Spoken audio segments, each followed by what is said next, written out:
Ici, en Afrique de l'Ouest, Abidjan, c'est le number one. Il faut l'accepter. Celui qui ne l'accepte pas, c'est quelqu'un qui n'est jamais sorti de Cotonou. Si tu n'es jamais sorti de Cotonou, c'est pas la peine de parler. C'est mieux faut te taire.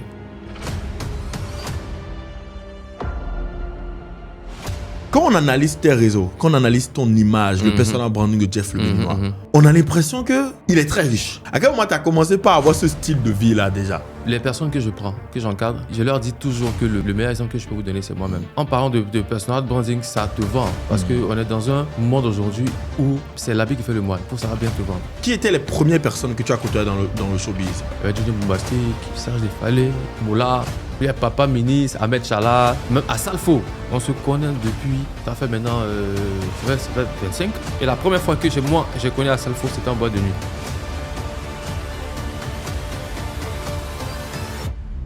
Je faisais beaucoup d'apparitions dans les clips avant. Je venais placer mon visage de telle sorte que le jour où tu as besoin d'un artiste, tu m'appelles. Donc, du coup, moi, c'est des trucs qui m'ont rapporté de l'argent. Et les premiers cachets que tu reçois, on est à peu près à combien? À l'époque, les cachets étaient entre 100 000, 150 000. Aujourd'hui, ça s'est multiplié par 10. Jeff, tu as dit que tu étais influenceur. Ce que j'aimerais savoir, c'est est-ce que tu dirais aujourd'hui que le métier d'influenceur, ça paye? Ça paye bien à Abidjan, en tout cas.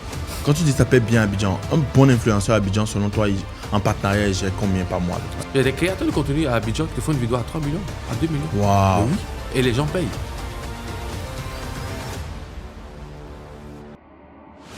Ça va paraître prétentieux, mais je n'ai jamais eu d'échec dans mes connexions. Les gens auxquels j'ai voulu me connecter, je me suis connecté à elles. Quelles sont les 3 leçons les plus importantes que tu as apprises sur développer, réseauter, développer des relations et les garder sur le long terme? Moi, j'en mets pas les gens. Ce qui disqualifie beaucoup, c'est demander l'argent aux gens. Moi, je connais des millionnaires, des multimillionnaires, des multimilliardaires. Je connais des personnes qui sont bien posées. C'est des gens, déjà, qui sont un peu braqués. Parce que ces personnes-là savent qu'elles en ont. Pour elles, tous ceux qui sont à côté d'elles sont là pour de leur argent. Elles ne croient pas vraiment au véritable amour, la véritable appréciation. Ces gens de personnes aussi, quand elles voient quelqu'un qui est vraiment entier avec elles, me les laisse tomber. Ça t'ouvre toutes les portes. Je crois que j'ai vu passer une vidéo que tu avais faite, je crois, à Live TV ou quelque chose. Vous étiez en train de parler de buzz. Et tu disais qu'il y avait 2 types de créateurs de buzz. Et que toi, tu faisais partie des gens qui créaient des buzz et tout, que tu donnais aux influenceurs. Donc, ce que j'ai envie de savoir, en fait, quelles sont ces choses-là, ces buzz-là que tu as créées et que tu as donné aux gens, mais les gens ne savent pas que c'est toi qui es derrière. Il y a des artistes même là, présentement même. Ouais. Dibé Mira. Ah, je sais pas. Jeff le Béninois. Jeff le Béninois, de son vrai nom Jean-François Dossou, est un entrepreneur avisé et une figure incontournable du showbiz ouest africain. Maître reconnu du marketing d'influence et de la communication stratégique, il s'est imposé sur la scène culturelle en tant que fondateur du JLB Consulting. Il est le cerveau derrière plusieurs buzz retentissants qui façonnent l'actualité des artistes et influenceurs, notamment en Côte d'Ivoire et au Bénin. Alors les amis, je suis toujours aussi surpris lorsque je vois cette statistique parce que je me rends compte que plus de 90% d'entre vous qui suivez le podcast n'êtes toujours pas abonnés à la chaîne YouTube. Alors si vous suivez le podcast chaque semaine et que vous adorez le travail que nous faisons, la façon la plus gratuite et la plus simple de pouvoir nous soutenir, c'est en vous abonnant les amis. Si vous vous abonnez maintenant et tout de suite pendant que je suis en train de parler, l'engagement que moi je peux en prendre envers vous, c'est que chaque semaine, mon équipe et moi, nous n'allons pas cesser de pouvoir aller chercher les meilleurs invités, programmer les meilleurs podcasts possibles pour vous afin de pouvoir vous aider sur votre aventure entrepreneuriale ou dans votre aventure de développement personnel. Je compte sur vous pour pouvoir vous abonner à la chaîne maintenant, de pouvoir nous aider à passer la barre des 100 000 abonnés et vous ramener le trophée YouTube d'ici les 3 prochains mois. Tout ce que vous avez à faire pour nous aider dans cette aventure-là, c'est vous abonner à la chaîne YouTube. Je sais que vous allez le faire, je compte sur vous. Maintenant, laissons place au podcast. Bonjour les amis, nouveau dimanche, nouvel épisode. Je crois qu'on se rapproche à grands pas du 40e épisode. Si on ne l'a pas encore dépassé, l'équipe me tiendra informé. Merci à vous d'être toujours au rendez-vous. Alors, aujourd'hui, on a ramené une nouvelle personne pour vous du nom de Jeff le Béninois. Si vous êtes un peu connecté à l'industrie du showbiz en Afrique francophone et de la Côte d'Ivoire et même du Bénin, vous avez certainement déjà entendu le nom passer. Jeff, comment ça va? Ça va et toi? Ça va, ça va. C'est un plaisir d'être là. Plaisir partagé, mon frère. Plaisir partagé. Donc, comme je t'ai dit qu'on va se cuisiner un peu. Ouais, alors la cuisine. Alors la cuisine, prends ton couteau, ta fourchette et puis allons-y. Let's go. Alors, Jeff, le premier truc en préparant le podcast, que j'ai trouvé intriguant par rapport à toi et par rapport à ton personnage, c'est d'abord ton nom. Tu t'appelles ton nom. Ton nom. État civil? Est-ce que c'est le Jeff Benoît, c'est ton nom à l'état civil? Non, c'est pas mon nom à l'état C'est civil. pas ton nom à l'état civil. Ton Ouais. nom à l'état civil, c'est quoi? Dossou, Oui. Jean, quelque chose. On va garder son agneau. Son agneau. Son agneau. Ouais. Son agneau Dossou Jean. Dossou, Jean-François. Ah ouais. Ouais. Son agneau Attends, Dossou Jean-François. Jean-François, là, j'ai dit ça, c'est pour. Ça reste sur le podcast. Hein. Celui qui m'appelle comme ça. Mais là, le Jeff, il vient d'où dans tout ça? Le Jeff, c'est JF. C'est le Jean-François, là, le JF. Ah, qui c'est le donne Jeff. Jean-François. Mais tu as mis un E au milieu. Tous les JF s'appellent Jeff. Et tous les Jeff, c'est des Jean-François. C'est des Jean F. C'est Jean-François. Oui, mais sur tes réseaux, c'est Jean-Francis. C'est J-E. Oh, mais Non, oui, JE. tu as mis J-E-F. Oui, JE2F. J-E-2-F, pardon. Ouais. J-E-2-F. Ouais. Donc, le Jean, là, tu as pris le J et le E. Non, c'est pas moi-même. Hein. Ça, Ok. c'est un truc qui est commun. Qui est commun, ok. Si tu vois un gars qui s'appelle Jeff, Hmm. c'est soit il s'appelle Jean-François, Ok. soit il s'appelle Jean-Francis, Ok. soit il s'appelle Jean-Frédéric. Ok. C'est le JF là. Ok, qui fait ça? C'est ça qui fait Qui fait Jeff. Ok. Comment tu te présentes pour les gens qui ne te connaissent pas? Je suis Jeff Dossou. Je vais dire quoi? Je suis chef d'entreprise déjà. Je suis expert en marketing d'influence et en communication digitale. Je suis booker. Je suis conseiller image. Et puis, bon, voilà, on me définit ici comme un influenceur. Ouais. Mais tu es aussi manager d'artistes, non? Je suis booker. Tu es booker. C'est quoi la différence entre un manager et un booker? Comment t'expliquer ça? C'est-à-dire, imagine, toi, par exemple, tu vends que... Tu es un spécialiste BMW, tu vends que des BMW. Et la personne qui nous écoute vend que des Mercedes. Moi, je suis vendeur de voitures. Tu comprends? C'est-à-dire, si une personne veut une BMW, elle peut venir te voir directement. Directement. Si quelqu'un veut une Mercedes, il peut venir te voir directement. Alors que moi, si quelqu'un veut une voiture, moi, il veut me voir. Et moi, je lui propose les voitures qui sont là. Ok. Je lui propose tes voitures, je lui propose la voiture du téléspectateur, tu vois. Ok. Voilà. C'est ça un peu le booker. Le booker, c'est comme un manager, ceux qui travaillent avec beaucoup d'artistes. Voilà. Il travaille avec beaucoup d'artistes. Comment je vais dire?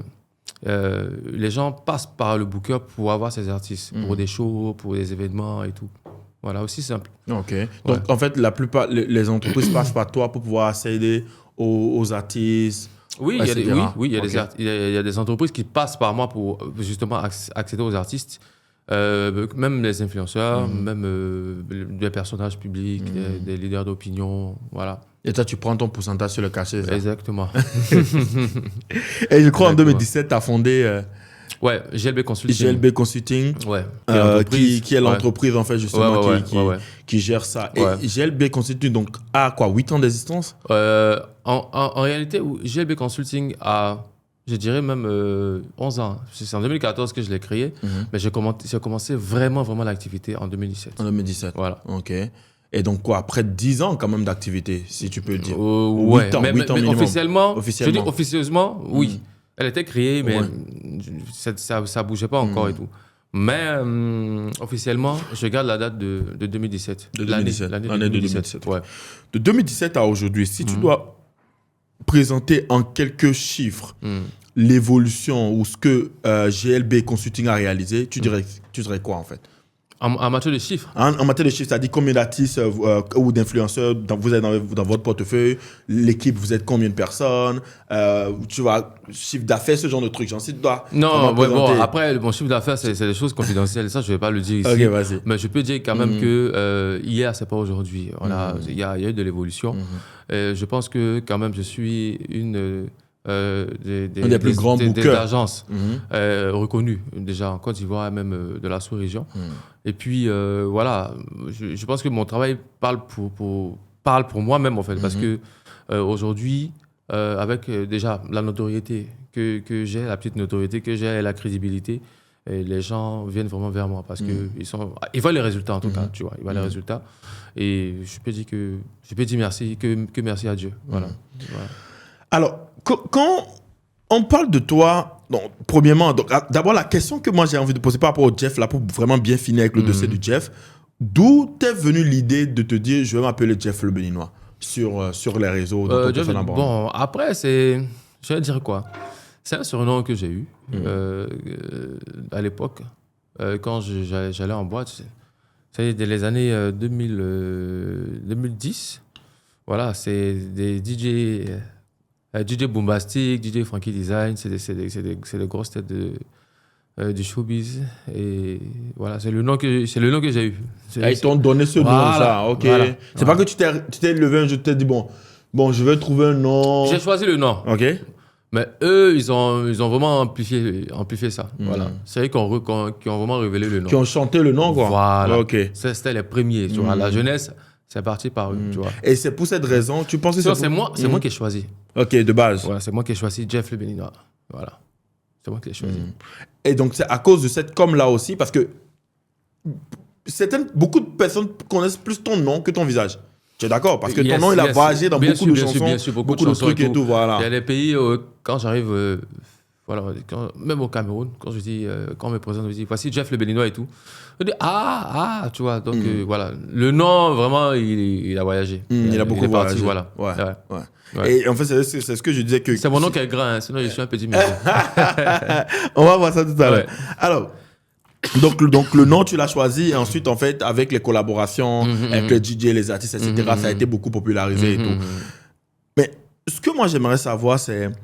pour le nom, on a compris le mystère.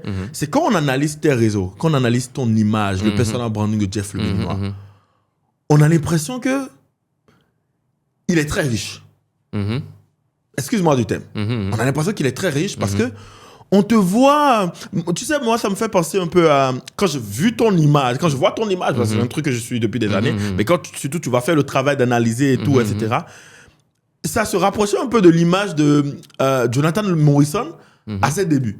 Tu vois, c'est-à-dire en fait le train de vie, les yachts, les grosses voitures, les grosses montres, les belles montres, les costumes à 10 000 pièces, tu vois, mais genre, la cata quoi. C'est-à-dire quand on te voit, on se dit, mais putain, le niveau de vie du gars, tu vois, les célébrités, les hommes, mais en fait, c'est chez nous, on dirait c'est du rêve quoi. C'est-à-dire en fait, tu fais rêver en fait, tu vois. À quel moment, à partir de quel moment en fait, tu as commencé par adopter... D'abord, pourquoi? À quel moment tu as commencé par adopter cette stratégie? Je ne veux pas des stratégies de communication, mais à quel moment tu as commencé par avoir ce style de vie-là déjà? C'est ce qui m'intrigue. D'accord, ok. Comme je le disais d'emblée, là, je suis conseiller image, tu vois.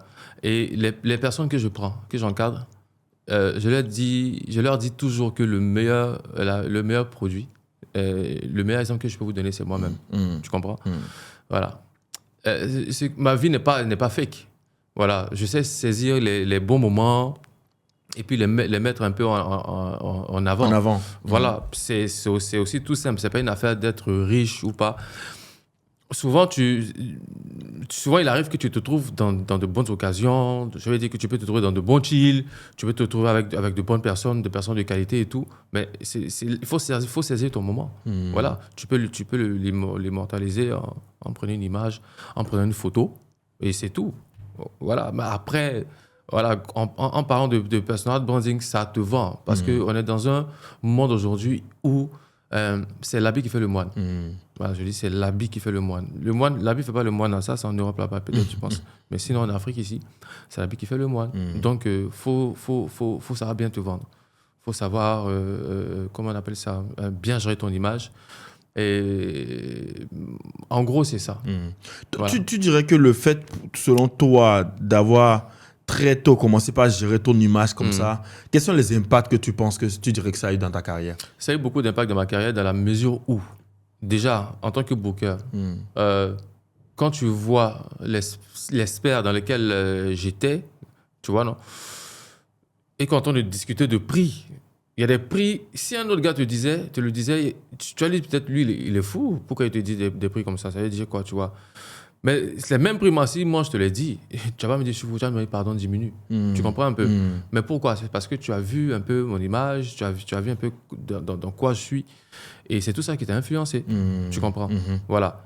À la base, moi je suis, depuis 2010, moi j'ai un Descom. J'ai un Descom. diplôme d'études supérieures en communication, dans l'école de mon grand-père, Pierre son âme, José Dominique Loco, à Abidjan. Et j'ai eu de la formation. J'ai eu de la formation donc, par rapport à tout l'écosystème de la communication, tu comprends un peu. Donc, que ce soit l'image, que ce soit la production, tout. Donc, je suis complet. Et avec la formation que j'ai eue, j'arrive à bien me gérer, à bien me vendre. Voilà. C'est pas un truc qui s'est fait comme ça, tu vois. Je suis allé à l'école de ça quand même. Voilà.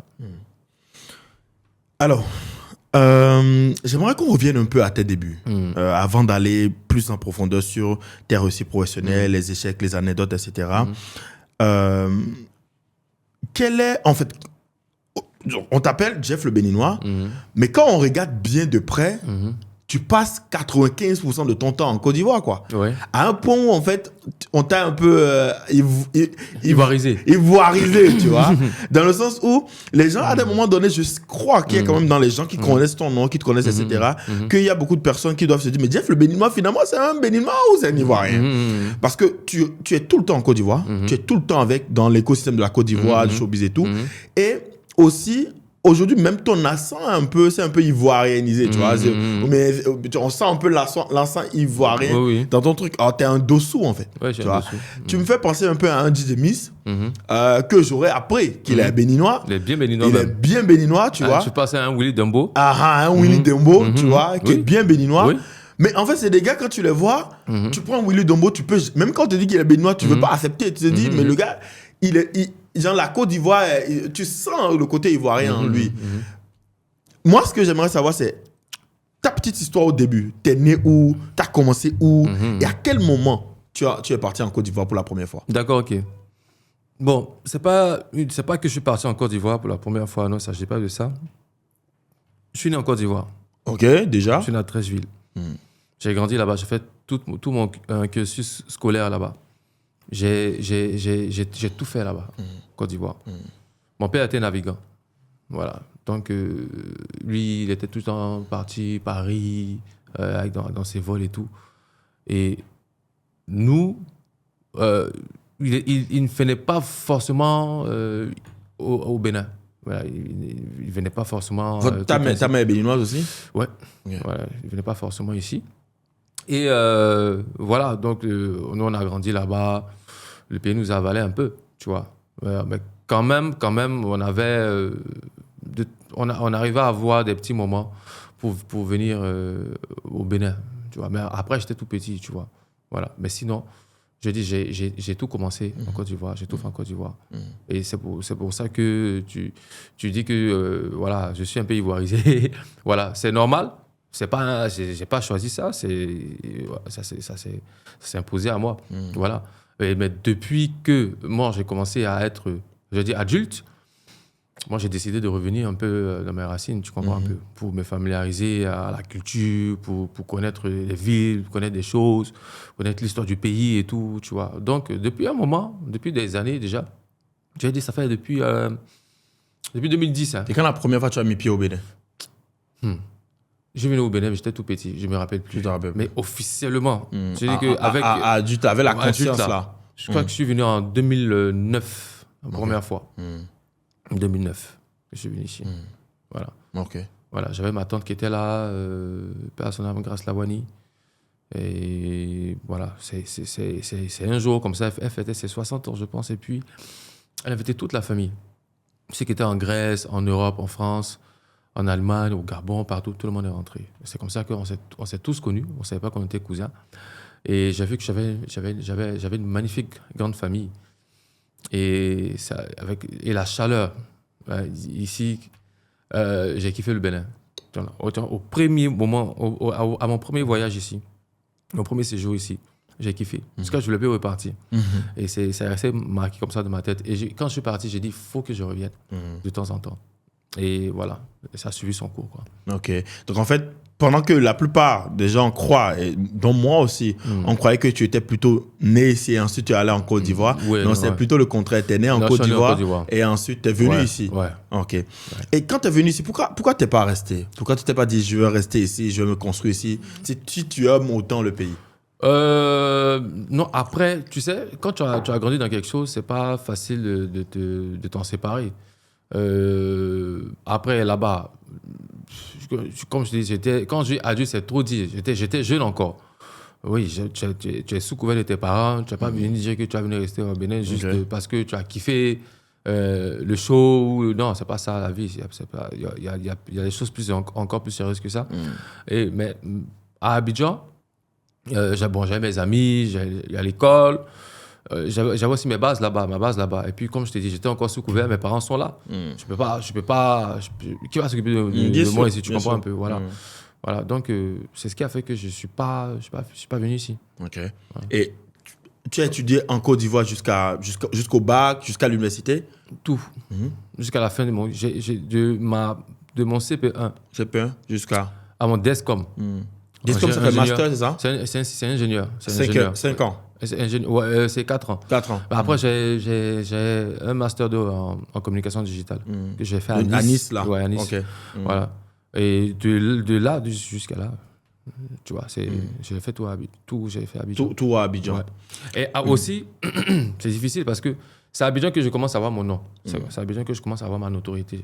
Petite pause, les amis. Alors, je suis très content de pouvoir vous adresser ce petit message parce que j'ai une grosse nouvelle à partager avec vous. Grâce à votre soutien depuis le début, aujourd'hui, Discussion Informelle, votre podcast est devenu le podcast le plus écouté du Bénin, le podcast numéro 1 et le deuxième podcast business le plus écouté de l'Afrique de l'Ouest. Et cela n'aurait pas été possible sans vous. Grâce à vous, chaque trimestre, c'est plus de 1 million de personnes qui écoutent nos différents podcasts et cela n'aurait pas été possible sans votre soutien régulier chaque dimanche. Mais comme vous le savez, les amis, depuis le début de l'aventure, il n'y a que de grandes entreprises, de grandes marques qui ont eu la possibilité de pouvoir utiliser notre canal pour pouvoir faire la promotion de leurs produits ou de leurs services ainsi que de leurs offres. Mais pour la toute première fois de l'histoire, nous avons décidé de rebattre les cartes et de vous donner la possibilité à vous aussi, notre public qui nous écoute, de pouvoir utiliser notre canal, profiter de la visibilité qui est générée par Discussion Informelle chaque jour, chaque semaine, chaque mois, chaque trimestre, afin de pouvoir vous-même booster la visibilité de votre business. Le seul défi qu'il y a, c'est que nous ne pouvons pas recevoir tout le monde. Afin de garder une certaine qualité d'écoute, un certain plaisir pour nos abonnés, nous ne pouvons accepter que 3 partenariats venant de 3 entreprises chaque semaine. Si vous avez envie de faire partie de ces 3 entreprises-là que nous mettrons en avant la semaine prochaine ou les semaines à venir, cliquez sur le lien en bas de cette vidéo pour pouvoir vous inscrire, pour pouvoir candidater et nous allons analyser avec l'équipe et vous dire si ou pas vous pouvez utiliser notre canal pour pouvoir diffuser vos annonces, vos publicités ou simplement augmenter la visibilité de votre marque. Nous avons hâte de collaborer avec vous et de voir la visibilité de votre entreprise s'accroître. Tout ce que vous avez à faire, c'est de cliquer sur le lien en bas de cette vidéo pour pouvoir candidater. Laissons maintenant place au podcast.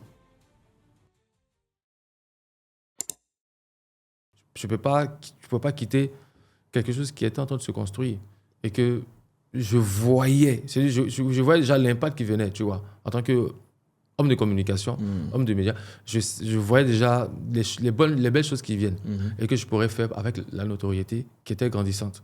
Donc du coup, je suis en train de construire quelque chose, je ne peux pas laisser pour venir m'installer, non, tu vois. C'est un peu ça. À quel moment tu t'es dit, quel est le déclic qui t'a fait te dire, il faut que je rentre dans le showbiz, il faut que je construise une entreprise autour de la communication, du booking, etc. À quel moment, en fait, tu as eu ce déclic-là? C'est tout simple, c'est la passion. Le showbiz, ça a été la passion. Moi, je faisais encore même mon début de cycle ingénieur. Pendant que je sortais, je partais en boîte. Alors, je me cachais souvent les jeudis. Il y avait une soirée, petite anecdote, il y avait une soirée les jeudis dans une boîte de nuit de Abidjan là-bas qui cartonnait dans le temps qui s'appelle le VIP. Et le jeudi, là, quand tu rentres dans la boîte, on dirait que c'est un samedi. Tout le monde est là. Il y a les gars, il y a les go, il y a l'ambiance, il y a les artistes, il y a tout le monde, tu vois. Donc, c'était mon rendez-vous. Et pour rien au monde, je voulais rater ça. Vous savez que quand je partais, c'est la passion que j'avais là. Je partais le jeudi, la soirée commençait. Si tu veux, de la nuit du jeudi au vendredi, à partir de minuit jusqu'à 5h du matin. Quand 5h du matin finit là, vendredi, je vais au cours. C'est-à-dire que la nuit, je n'ai pas dormi. Ça a chauffé, mais je partais au cours quand même, tu vois. Et ça, c'est vrai que, si on va dire, pour quelqu'un qui est extérieur à tout ça, il va dire peut-être c'est pas sage ou peut-être c'est irresponsable. Mais moi, la passion que j'avais du milieu, du mouvement, elle était tellement grande. Elle était tellement grande que moi, je réfléchissais pas, en fait. J'y allais parce que, voilà. Et après, c'est cette passion-là qui m'a connecté aux artistes avec qui je suis devenu ami, avec qui j'ai fait des business, par qui j'ai la notoriété. Tu vois, ça s'est construit. C'est la passion qui a fait tout. Donc, Voilà. le premier contact que tu as avec le showbiz, c'était avec les boîtes de nuit, quoi. Ouais, c'était les boîtes de nuit. Pour eux, c'était boîte de nuit. Et c'est là que tu as C'est en boîte de nuit que tu vois les DJ, les artistes. C'est là que tu as rencontré les premiers artistes, les premiers DJ. C'est là-bas. Qui étaient les premières personnes que tu as côtoyées dans le showbiz, au VIP, là, à l'époque? Il y avait DJ Boombastic, il y avait Serge Desfalais. Il y avait, dans le temps, il y avait qui? Bon, il y a longtemps, hein. Il y avait qui? Il y avait Moula.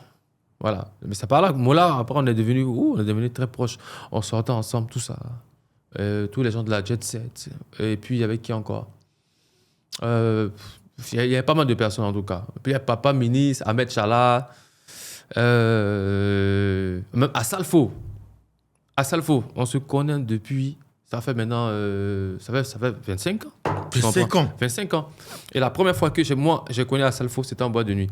Parce qu'à l'époque, Asalfo avait une boîte de nuit qui s'appelait la Case Blanche. Donc lui-même, il avait une boîte de nuit. Oui, et lui, il était tout le temps là-bas, tu vois, au début. Et moi, j'étais client là-bas. Je partais tout le temps là-bas, tu vois. Et au fur et à mesure qu'ils me voyaient, et puis les DJ, tu vois, ils chantent « Jeff le Béninois. Ouais, bonjour, grand frère, comment ça va et tout. Voilà, Jeff le Béninois. Il dit « Ah, Jeff le Béninois !» Bon, en fait, il me voyait beaucoup venir. Beaucoup venir, oui. Donc après, bon, il tourne, on se saluait, et puis après, bon, voilà, Jeff le Béninois et tout. Il dit « Ah, d'accord, ok, c'est toi. » Et c'est comme ça que le contact s'est fait, par exemple, tu vois. Et juste depuis là, jusque-là... Et donc, tu dois avoir des secrets pour entretenir des relations. Parce que pour avoir, je sais pas, la dernière fois, je t'ai vu poster la photo avec Willy Dombo à son anniversaire, où je crois que tu as mis 10 ans d'amitié ou quelque chose et tout. Oui.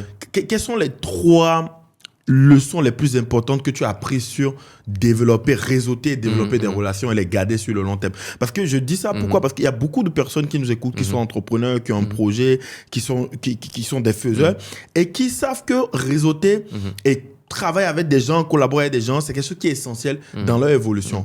Mais généralement, ils ne savent peut-être que aborder les gens ou ne savent même pas comment aborder les gens. Et même ceux qui arrivent à aborder les gens, ils ne savent pas comment garder la relation sur le long terme. Qu'est-ce qui, toi, a été ton secret? Quelles sont ces 3 leçons-là que tu as prises? Peut-être 3 échecs d'abord, 3 erreurs, 3 échecs que tu as vécu en essayant de développer des relations avec des gens, de réseauter et puis de te faire un nom, et qu'aujourd'hui, tu ne reprendrais pas. Et ensuite, 3 leçons que tu as retenues de ton expérience-là, que des personnes qui nous écoutent peuvent genre, vraiment tenir et essayer de les appliquer pour garder des relations sur le long terme. Ça va paraître prétentieux, mais je n'ai jamais eu d'échec dans mes connexions. Explique. Jamais. J'ai jamais eu d'échec dans mes connexions. Les gens auxquels j'ai voulu me connecter, je me suis connecté à elles. Je suis parti avec des valeurs qui sont l'honnêteté, la bienveillance et surtout le fait d'apporter quelque chose à la personne. Vous savez, pour garder une relation avec quelqu'un, ça dépend de ce que tu apportes aussi à la personne. Ouais. Apporter quelque chose à la personne, c'est pas l'argent. Non, c'est pas l'argent, c'est pas ça. Apporter quelque chose à la personne, si tu veux, c'est la bienveillance, c'est les conseils. Et moi, ce que j'apportais qui est plus essentiel, qui est plus important, c'est mon moi. Tu vois, je suis entier, je suis vrai. Voilà, je suis une personne vraie, remplie d'humour. C'est-à-dire, moi, le truc avec moi, tu peux pas être avec moi et puis tu vas pas rire. Et c'est ce que beaucoup de personnes aiment ça, tu vois. Il y a des gens qui me connaissent. Quand ils parlent avec moi, dès qu'ils me voient, ils commencent à sourire en même temps, tu vois. Parce qu'ils me connaissent en tant que quelqu'un qui aime blaguer, qui aime faire des blagues, qui aime déconner et tout, tu vois. Et quand tu es chic comme ça dans la vie des gens, mais c'est tellement évident qu'ils vont jamais te rejeter, tu vois. Voilà. C'est que tu es sérieux, mais ils savent que quand tu es avec ils sont avec toi, tu es vraiment un soleil, tu vois. Quand ils sont avec toi, ils passent un bon moment.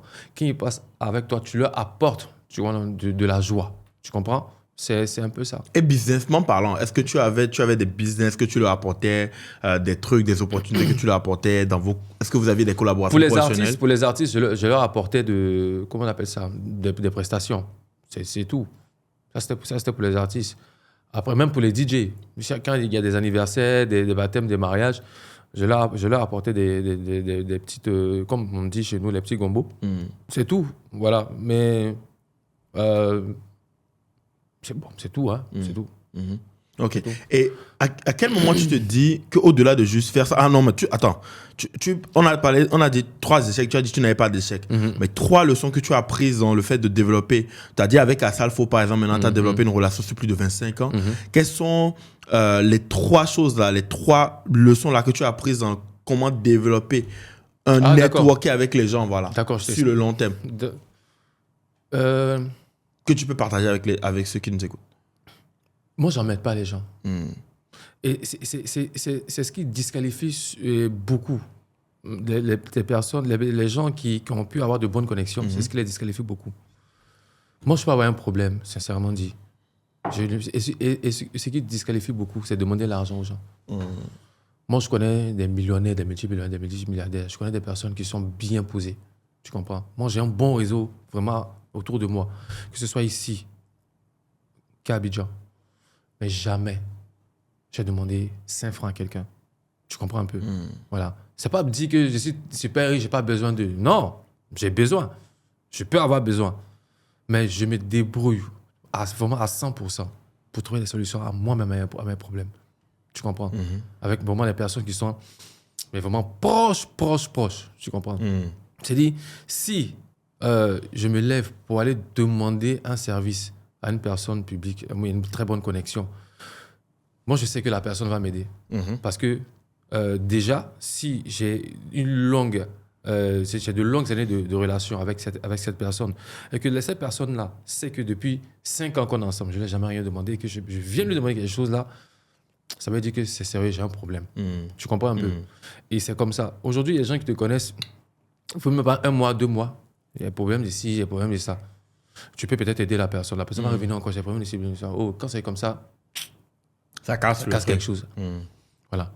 Il faut les gens qui ont de l'argent, les bonnes connexions, c'est des gens déjà qui sont un peu braqués. Tu sais pourquoi? Parce que ces personnes-là savent qu'elles en ont. Tu comprends? Et ces personnes-là, elles sont braquées parce que pour elles, tous ceux qui sont à côté d'elles sont là à cause de leur argent. Toutes ces personnes qui sont à côté d'elles sont là pour ce qu'elles ont. Tu comprends un peu? Donc déjà, elles ne croient pas vraiment au véritable amour, à la véritable appréciation. Tu peux être là, hey, viens, il te regarde, il peut sourire avec toi, mais au fond, dans son cœur, il peut se dire que c'est pas sincère. Les boss, là, il faut penser qu'ils sont c'est les gaous. Hein. Non, c'est pas les gaous. Tu comprends? Il voit, il peut rire avec toi, mais ce qu'il pense dans son cœur, il va se dire, ouais, c'est pas sincère. Ça, peut-être, c'est parce que, voilà quoi, peut-être il avait un truc. Il va me donner l'argent bientôt, mais peut-être je vais donner un billet de 10 000, il n'y a pas tant le temps qu'il fait ça, tu vois. Mais quand tu demandes rien à la personne, tu comprends, et tu montres de l'amour à cette personne, peut-être en lui offrant même quelque chose, parce que la plupart de ces personnes ne reçoivent souvent rien. Alors qu'elles ont besoin aussi. Parce qu'on pense souvent qu'elles ont tout déjà. Il faut offrir des cadeaux, faut montrer ton amour. Tu comprends un peu, non? Il faut montrer ton amour. Et ces gens de personnes aussi, elles sont pas bêtes, tu vois. Quand elles voient quelqu'un qui est vraiment entier, vraiment quelqu'un qui est vraiment entier avec elle, on les laisse tomber. Ça t'ouvre toutes les portes. Voilà. Et c'est comme ça qu'on gère les relations. Ok. Là, c'est le premier conseil, non? Bon, c'est un mix. T'as pas un dernier bonus? Si tu veux, après, faut pas, comme je dis là, faut pas demander l'argent, faut pas emmerder les gens. Pas emmerder les gens. Voilà. Et voilà, apportez-les du sourire. Voilà, beaucoup d'humour. Voilà, soyez plaisant. Voilà, c'est tout. Voilà. Okay. Voilà. À quel moment, parce que là, on a parlé un peu de comment est-ce que tu as commencé par développer des relations, etc. À quel moment tu te dis, ce truc, au-delà de juste développer des relations, je vais en faire un business? Après, c'est venu seul. Hein. C'est venu seul. Parce que à l'époque, par exemple, tu sais, avant, il y avait i5, par exemple. i5, c'était le premier. Bon, c'est pas le premier réseau. Il y avait i5, il y avait MySpace. Tu connais i5? Non, je sais pas qu'on a i5. Ouais, c'est que tu es jeune. C'est que tu es jeune. C'est ici ou bien c'était en Côte d'Ivoire? Il y avait en Côte d'Ivoire. i5, c'était le Facebook d'avant. Ok. Ouais, c'était le Facebook d'avant. Il y avait MySpace. Autant il y avait Skype, MSN et tout. MySpace, je connais. On avait i5. J'avais une petite communauté sur i5 qui était pas mal. Et je postais des photos, tu vois. Quand je partais en boîte, là, je portais des photos. Je peux voir un DJ Jacob dans le temps. On fait une photo, c'est posté. Tout le monde, il voit, tu comprends un peu. Dans mon petit réseau qui était là-bas, en fait, il voit que lui, Jeff lui-même, il touchait les artistes, tu vois. Et puis, entre parenthèses, je faisais beaucoup d'apparitions dans les clips avant. Ceux qui me voient dans les clips allaient penser que je suis là pour me faire voir. C'était pas ça l'objectif. C'était quoi l'objectif? Moi, je fais de la communication. Moi, je venais placer mon visage de telle sorte que le jour où tu as besoin d'un artiste, tu m'appelles. Tu comprends un peu? Puisque moi, je suis ouvert. L'artiste, il est fermé. Il faut quelqu'un qui soit ouvert pour entrer pour avoir l'artiste pour une prestation, pour un truc. Donc, du coup, moi, c'est des trucs qui me rapportaient de l'argent. Donc, quand tu es un artiste et tout, tu vois mon visage, ça veut dire, ah, c'est que Jeff le connaît. Appelez Jeff. Tu comprends un peu? Donc, au lieu qu'on appelle même le manager même de l'artiste, c'est moi on appelle. Tu vois? Et ouais, c'est comme ça que... Et toi, tu entres en contact directement avec l'artiste? Oui, après, on devient amis, tu vois. Je reviens en arrière par rapport au i5 et tout. Là, c'était bien avant. Hein. Ce que je te dis là, les i5, c'était bien avant. Et il fait des photos avec des artistes et tout. Je dis que bon, Jeff, il connaît des artistes. Donc, du coup, allô Jeff, voilà, quelqu'un qui veut t'entendre, il y a un mariage là. On a vu que tu as fait photo avec DJ Arsenal. Tu vois, est-ce que il ne peut pas venir et tout. Et c'est comme ça que ça a commencé. Voilà. Et donc, c'est quand ça a commencé là, après, tu t'es dit que tu vas formaliser ça en créant la société. Là, c'était courant 2014. Ouais, ça c'était, si tu veux, en fait, 2000. Ça c'était dans le 2012, 2013. Que j'avais beaucoup de demandes parce que voilà, ils voyaient que j'étais vraiment avec les artistes et tout. Même depuis même quand j'ai commencé, même dans les 2009-2008 là, j'étais enchaîné avec les artistes quand même, tu vois. Voilà, mais où c'était fort, où genre, Jeff et Beninois, c'était une marque déposée, je vais dire ça comme ça, tu vois, dans les 2013-2012. Les gens me contactaient. Tu vois, parce qu'ils savent que je suis tel artiste. Donc, à un moment donné, comme ils savent que moi, je suis tout le temps avec... Ils peuvent voir des photos de moi avec 4 artistes. Hein. Mais il n'y a pas que 4 artistes en Côte d'Ivoire. Donc, du coup, quand quelqu'un a besoin d'artistes du jour, lui, il m'appelle en même temps directement. Parce que je disais qu'il a vu que c'est mon monde. Donc, du coup, forcément, s'il n'a pas vu de photos, je peux trouver une solution, tu vois. Donc, c'est comme ça que les gens m'appelaient. Puis moi, je commençais à faire mon business. Et c'est là que tu commences à faire ton business. Ouais. Quand tu commences à faire ton business, qui sont les premiers artistes que tu bookes, dont tu deviens le booker? Il y avait les Boombastic. Wow. Il y avait les Safari. Après, dans le temps, c'était les anciens, c'était les vieux artistes. Hein. C'est pas des gars qui moussent encore maintenant. Parce que, écoute, là, c'est une nouvelle génération qui est là. Ils les ont pas forcément connus. Et puis, il faut te dire que à l'époque où ça avait commencé, même les tout fans, c'était à l'époque où ils ont fait leur son, là, Délogé. Ah, ça c'était 2005 ça? Non, c'est pas 2005. 2010? C'est avant 2010, Délogé. C'est à ce moment-là que, j'ai commencé à faire le booking. Tu vois? Je me rappelle très bien parce que à chaque fois que je partais au VIP dans le coin, il y avait un des DJ là-bas qui aimait beaucoup la chanson et qui la mettait, tu vois. Et puis après, non, on ne savait pas qui chantait, mais on dansait tous sur la chanson. Voilà, donc c'est pour ça que je sais que c'est à cette époque-là. Et les artistes de l'époque, il y a eu de Bordeaux, je crois Beno, c'est après. Il y a eu Mix. Il y a eu pas mal d'artistes. Voilà. Bon, après, je tenais beaucoup avec les gars de la Jet Set, avec les Mollard et tout. Voilà. C'était ces quelques artistes-là. Voilà, pour le début. Ouais. Ramatoulaye. Parce que Ramatoulaye, par exemple, dans le temps, il ne faisait pas de l'humour. Il était artiste coupé-décalé. Et puis ça allait bien. Il a fait son son un peu à la Djila, façon là. Donc, c'est lui qui avait il y a des gars comme ça. Non, non, c'est pas lui. Il faisait des sons un peu du même genre. Du même genre. Voilà, dans le temps. Donc, voilà. Et puis, bon, c'est un peu ça. Et les premiers cachets que tu reçois, on est à peu près à combien? À l'époque, quand un DJ jouait, il gagnait. Les cachets étaient entre 100 000, 150 000. Mais attention, dans le temps, c'était beaucoup. Hein. C'était beaucoup, oui. Et le temps, c'était beaucoup. Tu vois, aujourd'hui, ça s'est multiplié par 10. Sinon, dans le temps, c'était beaucoup. Tu peux avoir aussi des occasions où tu as des cachets de 200 000. Tu vois. Voilà. OK.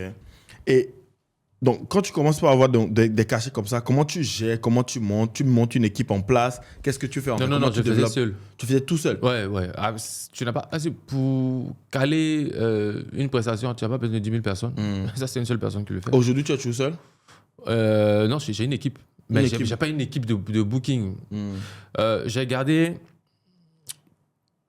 mon même fonctionnement. Mais pour le booking, je le fais seul. Je n'ai pas besoin de quelqu'un pour ça. Mais par contre, quand je fais de la communication, que je dois travailler sur des projets pour des clients, là, je travaille mon équipe. C'est des activités différentes. Il y a le booking, il y a l'influence, et puis voilà, il y a la com. Mais le booking, là, tu n'as pas besoin de 10 000 personnes. OK. Tu as besoin de combien de personnes à peu près? Je le fais. Tout seul? Ouais. OK. Bah, si tu écris directement aux gens et tout. Mes trucs sont déjà là, j'ai des trucs préétablis, j'ai des contrats qui sont là. Bon, après, je peux donner, oui, à quelqu'un, à mon assistant pour gérer, mais bon, après, ça va, quoi. Et aujourd'hui, par exemple, tu sais, je le dis de façon humble, tu vois, j'ai tellement eu une grande crédibilité qu'aujourd'hui, les gens qui travaillent avec moi me demandent même pas de contrat. Ils me demandent même pas de preuves. Je n'ai jamais eu de problème d'argent avec quelqu'un. Je n'ai jamais doublé quelqu'un, un client, un truc comme ça. Jamais de la vie, tu comprends? Donc, eux, quand ils me demandent, là, j'ai une demande là, je pourrais même te montrer. On n'a même pas parlé des trucs. La personne veut 2 artistes. J'ai dit, il n'y a pas de problème et tout. Voilà. Et les artistes, pour le respect qu'ils ont pour moi, vraiment pour le respect qu'ils ont pour moi, même s'ils ont des imprévus, ils font tout. Vraiment, ils font tout pour être avec moi. Tu vois, ils font tout vraiment pour venir à la prestation que j'ai pour eux. Voilà, pour m'honorer. Ouais. Et KS Bloom, à quel moment s'est fait la rencontre avec KS Bloom? KS Bloom, il m'avait déjà écrit auparavant sur Instagram. Il y avait des années. Voilà, il y avait des années. Il m'admirait beaucoup. Voilà. Moi, je suis star avant beaucoup d'artistes. Il m'admirait beaucoup et tout. Il aimait le travail que je fais et tout. Et puis, pour mon côté chrétien et tout. Voilà. Et puis, par la suite, on s'est rencontrés tout naturellement. Hein. On s'est rencontrés tout naturellement, comme ça. Ouais. Alors, moi, j'ai remarqué particulièrement, par exemple, maintenant que sur tes réseaux, tu faisais beaucoup de photos avec KS Bloom. Genre, à chaque fois qu'il y avait un événement, vous bougez ensemble et tout, etc. C'est ton agence qui gère ces bookings de A à Z, c'est ça? On a l'impression. Non, lui particulièrement, pardon, je suis son manager. OK. Voilà. OK. Je suis son manager. OK. Tu es le seul, c'est le seul artiste dont tu es le manager? C'est le seul. OK. C'est le seul que j'ai accepté d'ailleurs. Voilà. Parce que, voilà, je m'étais un peu retiré de tout ce qui est du showbiz à un moment. Pourquoi? Je ne pouvais pas gérer showbiz et mes nouvelles activités. Voilà. Donc, depuis 2017, moi, je suis à fond dans GB Consulting. GB Consulting n'a rien à voir avec le showbiz. Ah bon? Non. GB Consulting, c'est une agence de communication. Voilà, ça n'a rien à voir avec showbiz. Voilà, il y a la partie booking que j'ai un peu rattachée, c'est tout.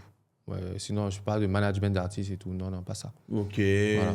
Donc, lui, parce qu'on partage les mêmes valeurs, certaines valeurs, j'ai dit oui, il n'y a pas de problème. Voilà, je vais le prendre, je vais l'accompagner, je vais l'aider à grandir. Voilà. OK, donc c'est le seul dont tu es le manager, quoi. Ouais. OK. Et quand tu lances GB Consulting, en fait, genre, comment est-ce que tu arrives à faire le parallèle entre ça et tes activités dans le showbiz? Après, ça se rejoint. En fait, j'avais créé dans le temps la première plateforme de booking en Côte d'Ivoire qui s'appelait manager.com. Voilà, c'était un site au travers duquel tu pouvais booker des artistes. Voilà. Et bon, parce qu'avant, les artistes, moi, je me disais, je pense, j'avais déjà une longueur d'avance sur eux.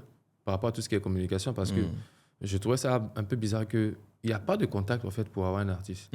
Les gars, ils font leur son, il va faire son son, il va les déposer sur Ivoire Mix DJ dans le temps. C'est fini. Mais il n'y a pas de page YouTube. Il n'y a pas de page YouTube. Il n'y a pas de page YouTube. Ça fait que Facebook, même sur Facebook aussi, aucun post n'est fait pour dire que si vous voulez me joindre, contactez. Ça n'existait pas. Moi, j'ai vu que ça n'existe pas. Tu as créé ça? Moi, je suis en train de créer ça. Tu vois. Ça a pris? Ben, oui, à un moment donné, ça a pris. Mais après, ce qui a fait que ça a baissé, il y a eu un changement.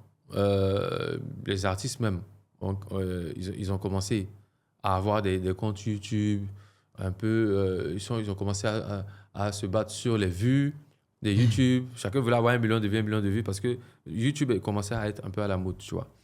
Et après ça, bon, il y a non, tant bien que mal, il laissait des contacts. Et puis bon, voilà. Bon. Alors, Jeff, j'ai envie qu'on parle des dessous du showbiz. C'est un milieu que tu côtoies depuis plus de 10 ans quand même, je pense. Tu as connu quand même la plupart des acteurs de ce milieu-là, dans les bois, dans les endroits où, loin des caméras, etc. J'ai envie qu'on parle des grosses déceptions que toi déjà tu as vécues dans le showbiz. Les gros coups bas, parce qu'on dit le showbiz c'est un milieu qui est très vicieux et qui est très impitoyable.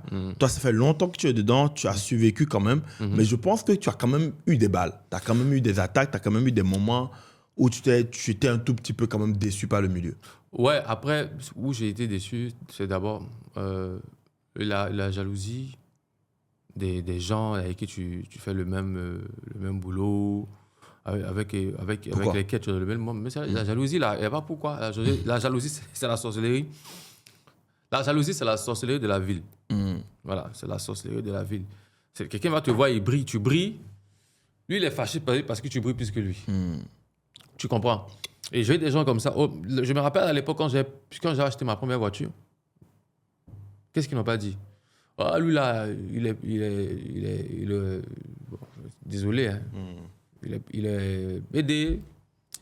On t'a dit que tu es PD? PD gigolo. C'est vrai?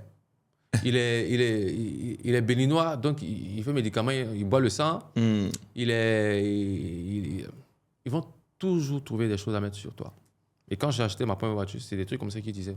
Et ceux qui disaient ça, c'était des gens qui étaient proches de moi en plus. Parce que je ne peux pas comprendre. Tu vois, on n'a pas eu les mêmes éducations, on n'a pas les mêmes rêves, on n'a pas les mêmes ambitions, on n'a pas les mêmes manières de voir les choses. Moi, là, ma vie, là, j'ai programmé tout ce que je voulais faire. Tu comprends un peu? Moi, j'avais des stratégies. Moi, j'avais une direction. C'est pour ça que je te dis que quand je vais me mettre devant un clip et que je montre mon image, là, c'est pas pour dire que je fais le beau. Moi, c'est pas pour dire que les gars, venez voir, il y a un beau gosse qui est là. Non. Moi, je sais ce que je cherche. Parce que je sais que quand je me place là, je sais qu'en faisant ça, ça va m'envoyer des contrats. Tu comprends un peu? J'ai utilisé le même système par rapport à l'influenceur, devenir influenceur. Je suis l'un des premiers influenceurs en Côte d'Ivoire, avec Edith Bourron. Nous sommes deux. C'est nous deux, on a commencé, tu vois, tout ce qu'on appelle l'influence. J'étais ambassadeur de beaucoup de marques là-bas, tu vois. Et là, ça, mais encore, je te mets ça à côté. Mais le gars, lui, on gagne le même argent. Supposons que moi, je gagne, par exemple, une soirée. Dans le showbiz, tu peux te faire beaucoup d'argent rapidement. Sur quoi? Dans le showbiz, tu peux te faire beaucoup d'argent rapidement. Parce que, supposons que dans la semaine, on a gagné 50 000, c'est un truc bête que je vais dire. On a gagné 50 000 4 fois. C'est-à-dire lundi, mardi, vendredi, samedi, par exemple. Ça fait 200 000. Bon, le lundi où toi, tu gagnes tes 50 000, toi, tu as gagné 50 000. Toi, comme tu vois les joueurs, les pros qui viennent avec les jolies nanas, que les nanas, là, elles sont belles. C'est les femmes c'est les goûts que tu aimerais avoir. Toi aussi. Tu as envie. Tu as envie. Donc, l'argent que tu prends, tu gagnes. Toi, tu le prends le même argent là pour aller dans une autre boîte, essayer d'éviter ces goûts-là, mettre l'argent devant pour les avoir. On n'est pas les mêmes buts. Tu comprends? Ou d'autres sont là, ah, mais sortons, allons faire ci, allons faire ça. Tu vois, non? Mais moi, quand je gagne mon argent là, moi, j'ai divisé en deux. C'est-à-dire que si un exemple bête, aujourd'hui, j'ai eu 50 000 là, 25 000. J'avais une caisse en bois dans le temps. Moi, j'avais une caisse en bois dans le temps. 25 000 dans la caisse en bois. Les 25 000, c'est mort. Ce que j'ai maintenant là, j'enlève une autre épargne par rapport au loyer. Et puis le reste, je peux dire que j'enlève 10 000 pour le loyer. Et puis les 15 000, là, je prends pour me gérer. Tu comprends un peu. C'est tout. Voilà. Mais les 25 000 là, c'est-à-dire que les 25 000 que j'ai mis à côté là pour le loyer et tout pour me gérer là, si c'est mort, les 25 000 que j'ai mis dans la caisse, la boîte, je ne touche pas. C'est qu'aujourd'hui, là, il va mourir. C'est père œuf, il va manger. Père omelette, il va manger jusqu'à il a fini. Je ne touche pas. J'ai été réglé comme ça. J'ai été dur avec moi-même. Tu comprends? Et c'est les sacrifices que j'ai voulu faire pour avoir mes choses qui ont fait que... Je sais pas, les gens, en fait, souvent qui te voient avec une grosse voiture, avec le dernier téléphone, avec des montres. Il y a des personnes qui sont dans la vie qui sont organisées. Tu comprends? Moi, je suis très organisé. J'ai voulu avoir une voiture. Et organisé et patient. J'ai dit, je vais avoir une voiture. Il faut que... Dans 12 mois, il faut que j'ai une voiture. Tu comprends un peu? Moi, j'ai mis ça dans ma tête. Mais je me donne les moyens pour ça. Et les moyens pour ça, là, c'est quoi? C'est les sacrifices. Quand tu gagnes 200 000, tu prends 100 000, tu mets à côté. Tu gagnes 400 000, tu prends 200 000, tu comprends? Tu économises. Mais les autres, ils pensaient qu'à faire le show. Ils veulent se faire voir. Ils sont là, ils ont aussi le petit nom. Parce qu'à un moment donné, souvent j'avais des gars qui avaient le même nom aussi, tout ça, aussi, la même notoriété. Mais la notoriété, là, ça est passé par la tête. Donc, ils veulent frimer, ils veulent se faire voir à chaque moment. Et moi, je ne suis pas dedans. Donc, ça fait qu'à un moment donné, quand on est là, peut-être on fait des cotisations pour trucs. Les cotisations, moi, je ne rentre pas dedans. Je dis non, je ne vais pas. Il dit, ah, toi, tu vas. Il dit non, je veux. Ça ne me sert à rien. Vous voulez pas dire quoi? Boire, t'asseoir. Non. Moi, je sais ce que je cherche. Donc, du coup, tu vois que les gars, quand ils ont 50 000, là, ils vont brûler. Je dis que brûlons ça va quand même. Le jour qui vient, dans 2 jours, là, je vais avoir 50 000 encore, je réfléchis à quoi je peux faire avec. Il brûle.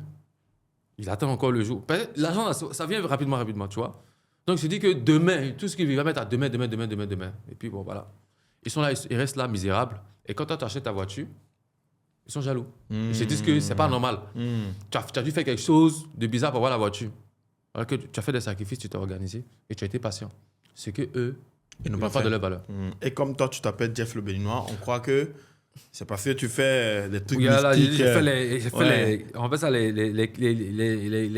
maniements. Les maniements, ouais. Est-ce qu'il y a des gens qui ont peur de toi à Abidjan parce que tu es béninois? Ouais. Raconte. Ah, il n'y a pas à raconter.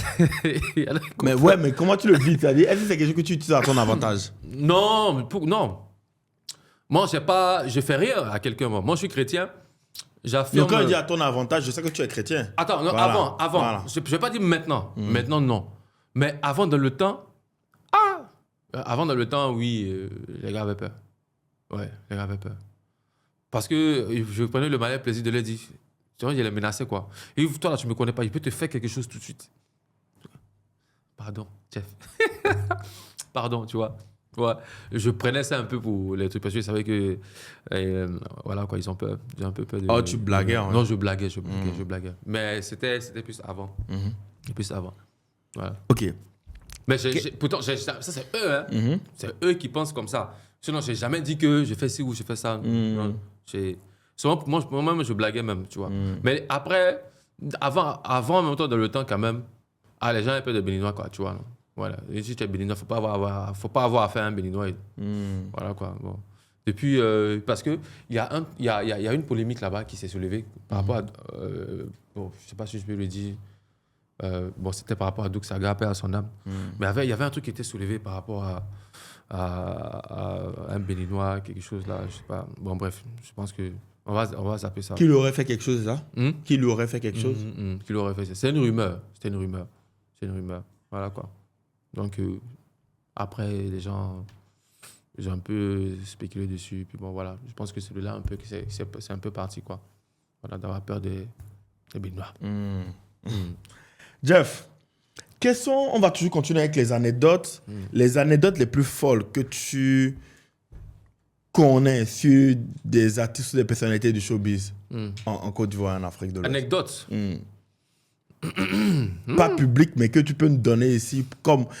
Parce qu'on sait que tu es au centre de ce milieu-là, mais des trucs que tu peux nous donner, que tu as vu, tu t'es dit non, mais ça. Des Moi, je sais pas, il n'y a rien qui me va en tête. Hein. Il n'y a rien qui me va en tête. Après 15 ans. Anecdote. Peut-être, avec quel artiste? Je sais pas. Bon, après... Non, ça, c'est pas moi. Ça, c'est le truc derrière les artistes.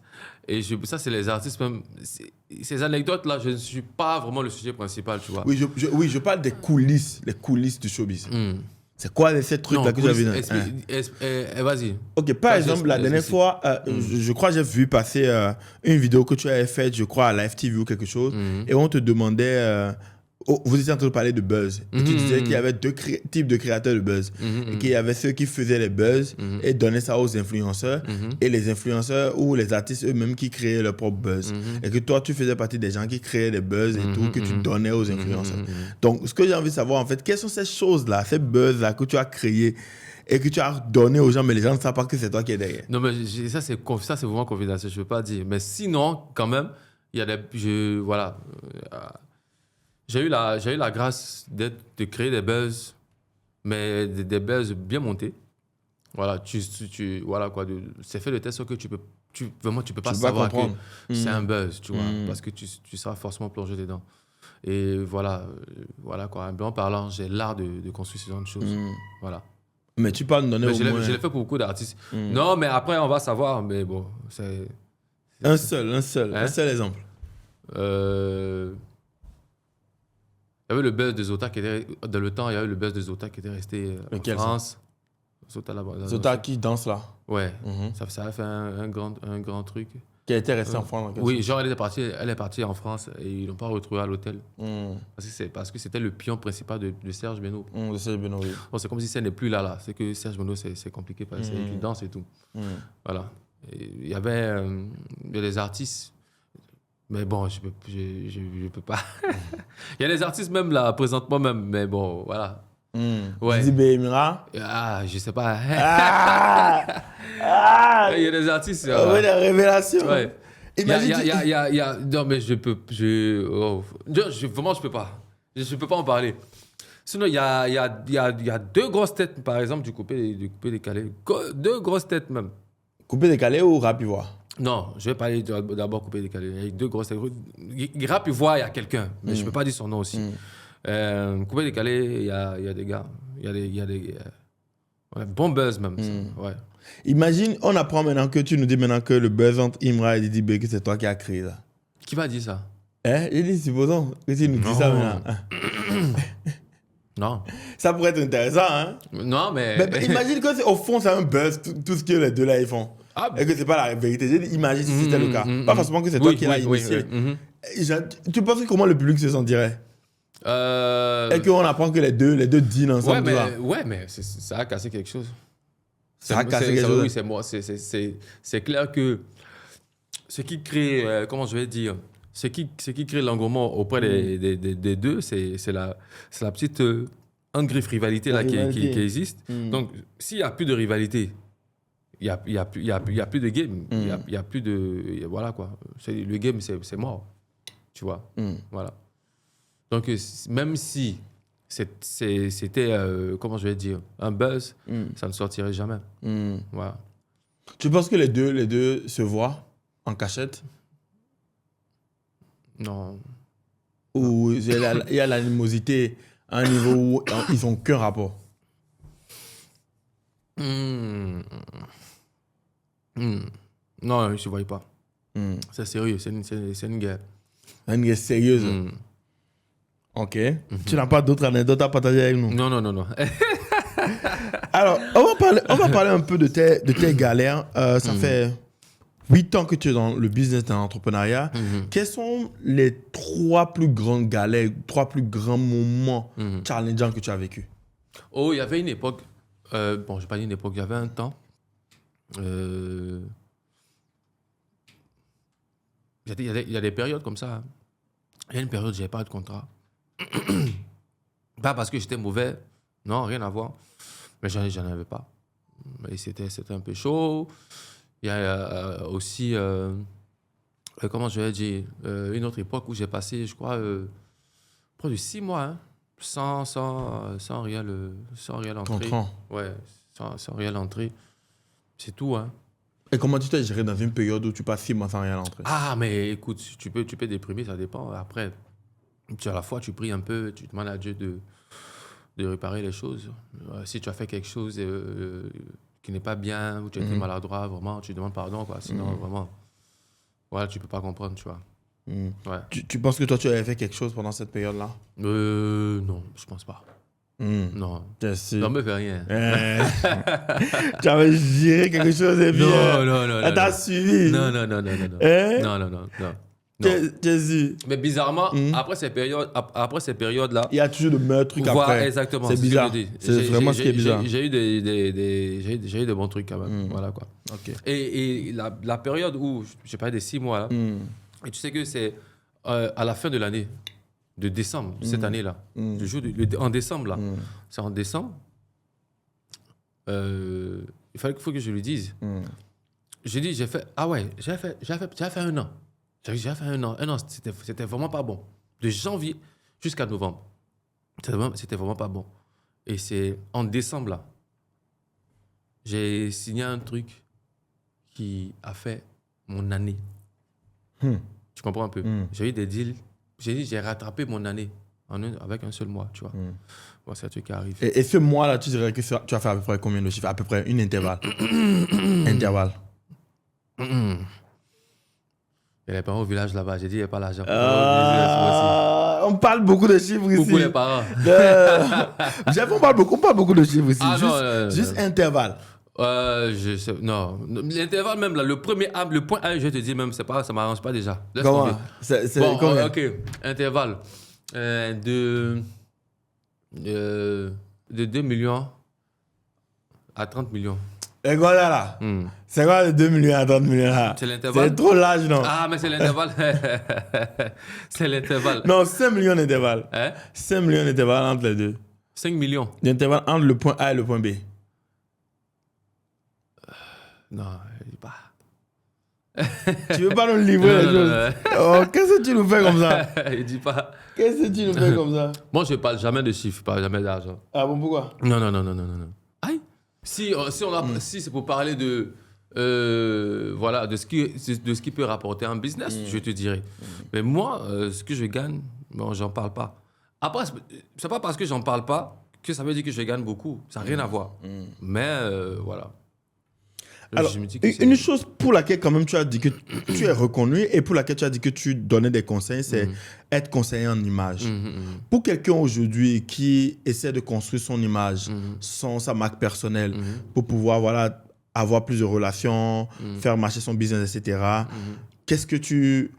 quels sont les 3 conseils? J'aime beaucoup 3 hein, parce que ça permet aux gens de ne pas avoir beaucoup de choses, mais pas très peu de choses aussi. 3 conseils que tu peux donner à quelqu'un qui est en train de construire son image, son personal branding, qui peut l'aider en fait, voilà, à avoir vraiment une image clean qui lui rapporte des opportunités, quoi. Je vais parler d'un. D'abord, c'est d'avoir un exemple, d'avoir un modèle. Voilà. Si vous avez un modèle de réussite, c'est déjà une première étape. Maintenant, pour les 2 autres axes là, voilà, veuillez contacter GB Consulting. On s'occupera de vous. Oui, mais tu n'as pas donné le conseil. Non, c'est le conseil que j'ai dit. J'ai dit, première chose, c'est d'avoir le modèle. Oui. Voilà. Mais on a dit 3 choses. Il y a 2 autres là, moi, je l'ai dit en privé. Si j'ai dit tout, ouais, où passera mon importance? Non, mais c'est quand on dit tout, justement, qu'on donne envie aux gens de venir. Le personal branding, c'est quelque chose qui est important. Voilà.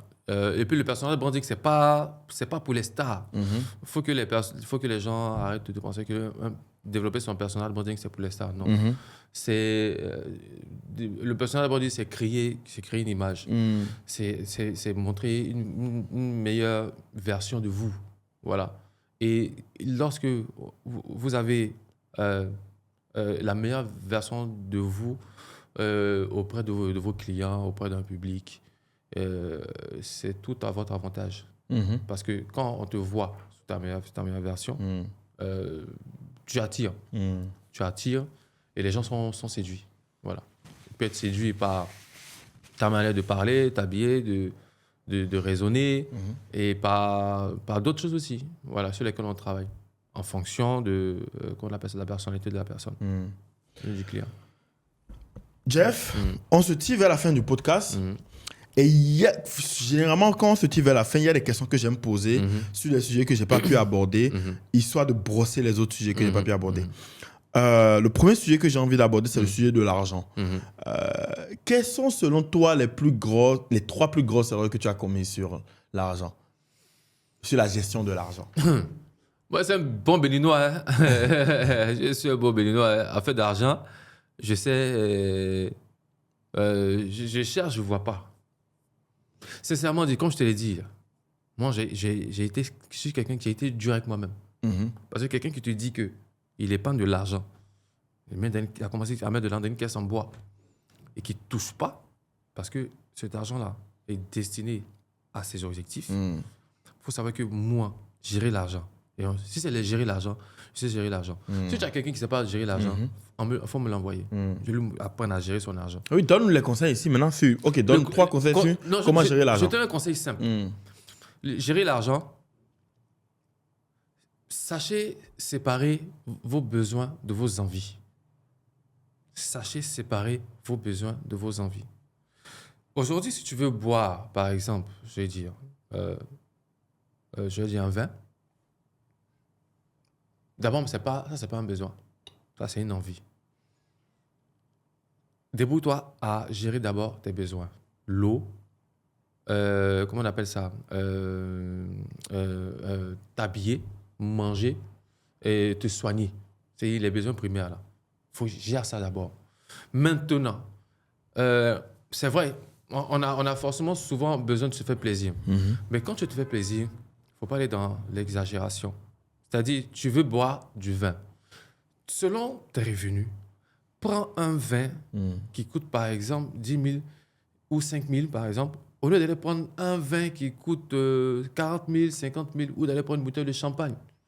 C'est vrai que c'est du champagne et tout, mais ça ne t'apporte rien. Ce n'est pas le moment, en fait, de boire du champagne. C'est ça, si tu me comprends.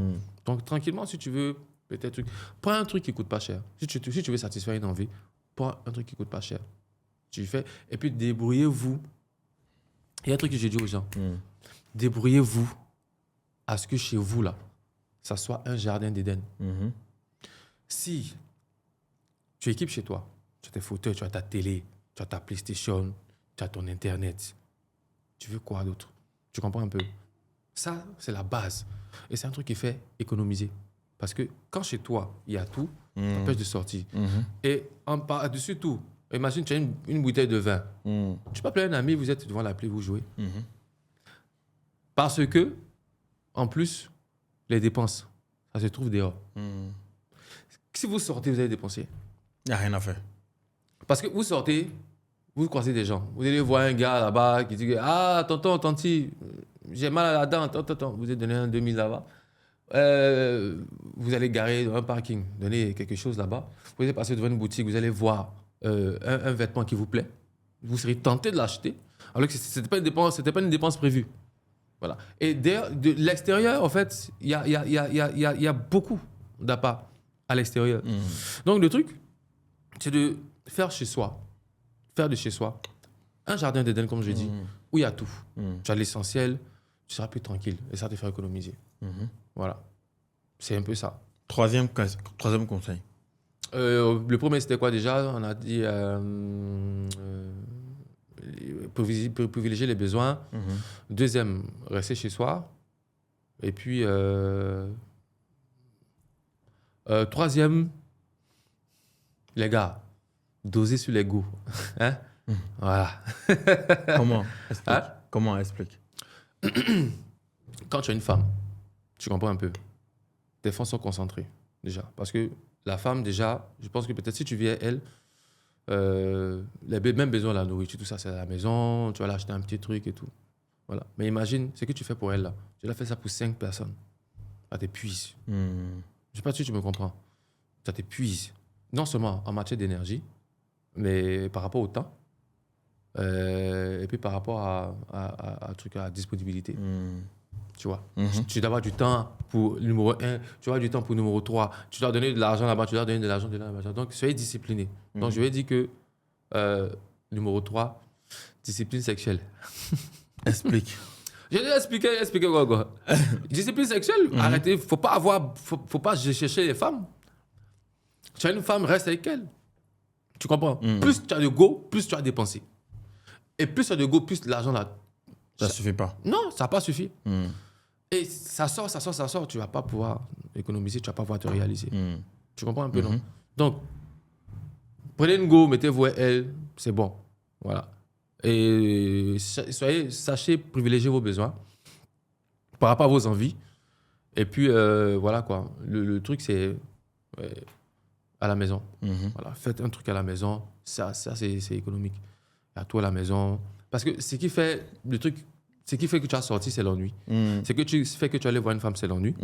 Et ce qui fait que, voilà, je sais pas, peut-être tu as envie je dirais pas que c'est l'ennui, mais tu as envie de sortir avec des gars, aller t'asseoir avec eux, prendre un pot, c'est l'ennui.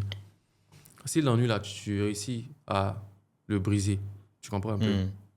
Parce que tu es à la maison, c'est tranquille. Voilà. Ok.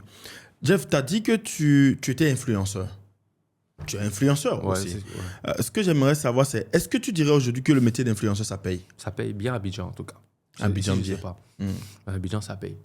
Quand tu dis ça paye bien à Abidjan, un bon influenceur à Abidjan, selon toi, en partenariat, il gère combien par mois à peu près? Ça dépend. Il y a différents types d'influenceurs. Il y a les micros, il y a les macros, il y a les nanos, il y a les super, il y a les macro-influenceurs. Chaque influenceur appartient à une catégorie. Donc, quand je te parle d'un nano-influenceur, c'est des personnes qui, selon la segmentation de GB Consulting, c'est des personnes, par exemple, qui ont de 10 000 à 50 000 abonnés. C'est ce que j'appelle les nanos. Un nano, il ne pourra pas prendre la même somme qu'un macro-influenceur. C'est-à-dire, je prends une super. Une bio, tu veux dire? Voilà, tu comprends mieux. C'est un macro-influenceur. Elle, je dis, c'est une super. Un super influenceur. Pour le moment, ouais, elle est dans la catégorie des super. Si tu veux, il y a 0 à 50, il y a 50 à 100 000, à 100 000, il y a 100 000, à 500 000, à 500 000, à 1 million. Ça c'est le nombre d'abonnés. Il y a de 1 million à 2 millions et plus. Après, ceux qui vont plus, ça, c'est les célébrités. Donc, une Mabio, par exemple, ne pourra pas prendre comme la même somme que une petite nano-influenceuse ou une micro-influenceuse. Tu comprends un peu? Parce que c'est pas la même communauté, c'est pas les mêmes engagements, c'est pas la même audience, c'est pas la même image, tu vois, j'ai dit de marque, on va dire ça comme ça.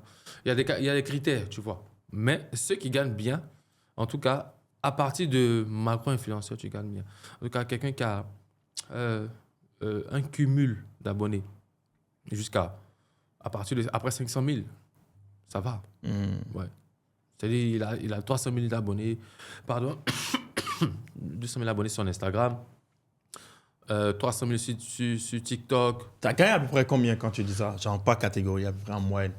Si la personne est bien gérée, peut-être par vous. Moi, d'abord, j'étais ambassadeur de beaucoup de marques. J'ai commencé avec Orange. C'était mon premier... c'était la première marque avec laquelle j'ai travaillé pendant 5 ans en tant qu'ambassadeur. Et à l'époque, c'était vraiment BP. Je faisais rien même. Bon, comme c'est passé, je peux dire. Là, je faisais rien, j'ai gagné 500 000. Pas moi. Oui. Si j'étais payé 500 000, genre... c'est genre comme on paye... je sais pas, un fonctionnaire ou même quelqu'un qui travaille dans une entreprise, quoi. Mais sauf que j'ai mon temps, je suis à la maison. J'ai mon temps. Tu comprends un peu? Et peut-être le mois... je fais une publication par semaine. Tu comprends un peu? Et je suis payé à 500 000. Et j'avais encore d'autres deals comme ça. Ça fait qu'à un moment donné, à l'époque, je gagnais 2 millions le mois. En étant à la maison. En étant à la maison? Oui. En tant qu'influenceur? En tant qu'influenceur. Waouh. Je gagnais 2 millions le mois. Quel est le plus gros montant que tu as touché en tant qu'influenceur en un mois? En un mois? Bon, j'ai dit, c'était 5. Waouh. Grand montant, tu parles de quoi? Du cumul mois ou mais en une fois? Non, cumule mois. Ah, en cumul mois? Ah! Ça peut aller dans 13, hein? Waouh. Oui. Ça paye autant en fait. Non, mais si tu es bien, si c'est ton moment, tu as l'audience, tu as un bon taux de conversion, il y a vraiment de l'engagement et dans tes posts et tout, écoute, les marques sont là. Tu penses aussi, nous, on était, si pour de la était en côte, j'ai une question. Et là encore, ça c'était... et là encore, aujourd'hui où je te parle, Ça paye plus que bien. J'ai des créateurs de contenu à Abidjan qui te font une vidéo à 3 millions, à 2 millions. Waouh. Mais oui, et les gens payent. Et je sais pas c'est comment ici, mais après... Non, ici, c'est très compliqué. D'accord, ok. C'est très compliqué ici. Je dois me réunir avec les influenceurs Ouais. béninois. Ouais. C'est même pour ça que je suis venu, mais je reviendrai pour ça. On va en parler. Il faut qu'ils soient coachés. Moi, j'ai une question pour toi. Si par exemple, nous, on était en Côte d'Ivoire, tu penses qu'en termes d'influence, on serait en train de faire à peu près combien? Tu peux me poser des questions sur les chiffres, l'audience et tout, etc. Je peux te donner pour que tu aies une idée. Ça dépend, tu as une communauté où? Sur Facebook, Instagram Je ne veux même pas parler de moi-même d'abord. Je vais parler du studio d'abord. On a une communauté sur tous les réseaux. TikTok, on a plus de 100 000 abonnés sur TikTok. YouTube, on a plus de 40 000 abonnés sur YouTube. Facebook, on a plus de 50 000 abonnés. Je crois que c'est à peu près ça. Hein. Instagram, on n'a pas 3 000 abonnés. On n'a pas une mais le truc, en fait, c'est de savoir, Mm. est-ce que sur le plateau ici, est-ce que tu fais des pubs, en fait? Oui, Parce que- justement, si par exemple on doit faire des pubs par exemple sur le plateau ici. Ok, oui. Donc supposons qu'on doit faire des pubs sur le plateau ici par exemple. Ça dépend comment tu fais la pub d'abord. On peut faire la pub. Bon, on dit simple. Supposons, On va faire simple. on oui, est là, vas-y. il y a une bouteille d'eau minérale d'une oui. marque qui est là. Mhm. Et puis, voilà. Mais je pense que tu pourras avoir au moins... si ça va bien, tu pourras avoir au moins 500 000. Juste pour la bouteille d'eau par exemple. Pour la bouteille d'eau. Ok. Voilà. Et si par exemple, selon toi, si on doit avoir jusqu'à 3-4 marques comme ça. Bon, ça dépend des marques. Toutes les marques ne sont pas pareilles. Toutes les marques n'ont pas la même force. Voilà. Si tu peux avoir une marque, mais qui est une petite marque qui est en pleine croissance, en plein développement, il ne faut pas te donner forcément la somme. C'est clair qu'ils ne vont pas te donner la somme que tu penses que tu penses avoir. Mais par contre, si tu avais une grosse marque, oui, ils peuvent te donner, voilà quoi. En tout cas, en fonction de ce que tu as comme cible. Et si ta plateforme correspond aussi, voilà quoi, à leur ligne. Ouais, c'est ça. Je pense que ça pourrait aller à combien comme ça? À 3-4 partenariats comme ça par mois. Comme je dis, ça dépend. Tout le monde n'a pas la même force. Ça dépend. Ça dépend des marques qui viennent. Si c'est des grosses marques, ils peuvent te... Peut-être par émission, ils peuvent te... J'ai parlé du strict minimum. Voilà. Peut-être 200 000. Tu comprends? Voilà. Parce que, bon, en fait, comme là aussi, on est en tournée, il y a vraiment beaucoup de choses que j'ai besoin de savoir. Oui, ok, avant de savoir. Voilà. Mais au moins 250. Voilà. En tout cas, si ton émission elle est vraiment suivie et bien suivie, voilà quoi, tu peux te retrouver en tout cas à la fin du mois normalement avec... tu peux te donner 1 million. Tu peux. C'est possible. Moi, ma question, c'est pourquoi, selon toi, le métier de l'influence au Bénin est aussi moins développé qu'en Côte d'Ivoire? Je pense que c'est le problème se situe au niveau des influenceurs ici. Explique. C'est normal, hein. Au début, comme je te dis là, moi par exemple, je pense que ce que je gagnais avant là, c'est ce que peut-être les influenceurs sont en train de gagner maintenant aujourd'hui. ici. Tu comprends un peu? Je ne sais pas comment ça s'est passé, mais vraiment, le marketing d'influence à Abidjan a eu une évolution vraiment, est vraiment étonnante, quoi, tu vois. Et les prix, les tarifs des publications, les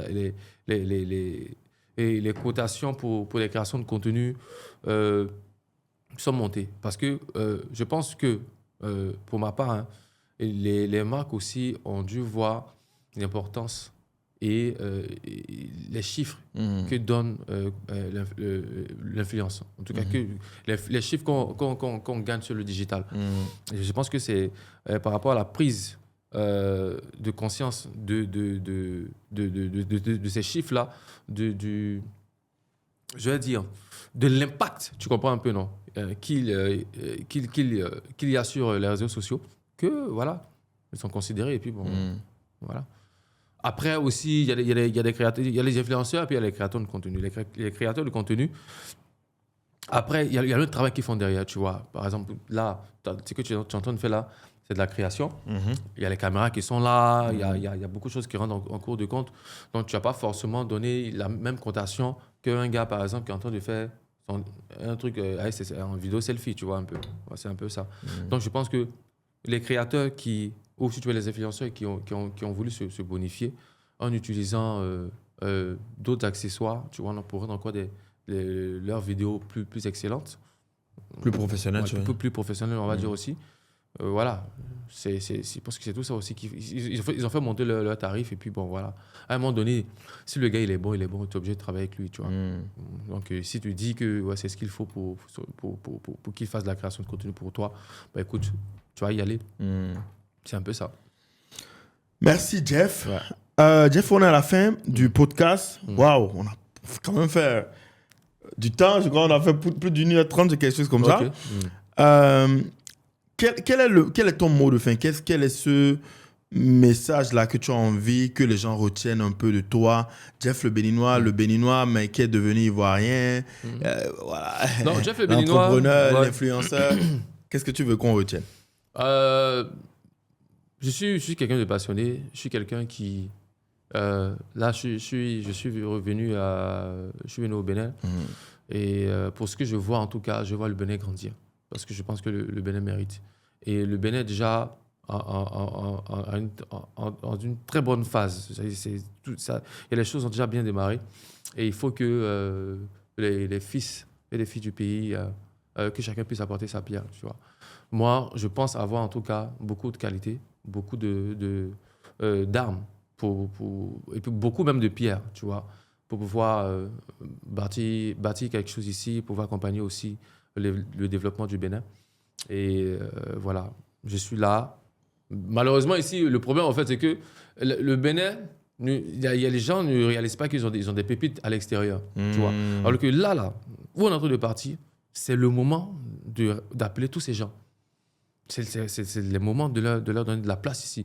C'est le moment de reconnaître leur mérite. Et c'est le moment de prendre ces gens-là, les utiliser pour bâtir un Bénin vraiment costaud, solide. Parce que là, c'est vrai que ça a bien démarré, mais il y a encore du boulot. Et c'est tous ensemble qu'on peut créer quelque chose. Tu vois, aujourd'hui, moi, quand je rentre, je suis fier de dire que vraiment, le Bénin est en train de monter. Le Bénin, c'est plus, je suis là à Cotonou, c'est plus Cotonou que j'ai connu il y a 10 ans, 5 ans. Tu vois, c'est en train de progresser, c'est en train de monter. Et voilà, je sais déjà, puisque à Abidjan, je sais comment ça a démarré tout ça. J'ai vu un peu les travaux, je sais ce que ça a donné. Et ce que je vois là, c'est un peu ce que j'avais vu à Abidjan dans le temps. Et c'est les mêmes trucs qui sont en train de se passer ici. Et je sais ce que ça va donner plus tard, tu vois. Je sais ce que ça va donner plus tard. Mais ça donnera quelque chose de moins costaud.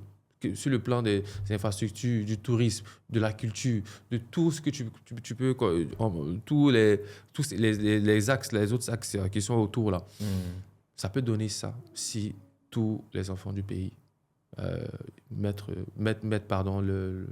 apportent leur petite pierre. Voilà. Et moi, les pierres sont là. Voilà. Je suis là pour le pays.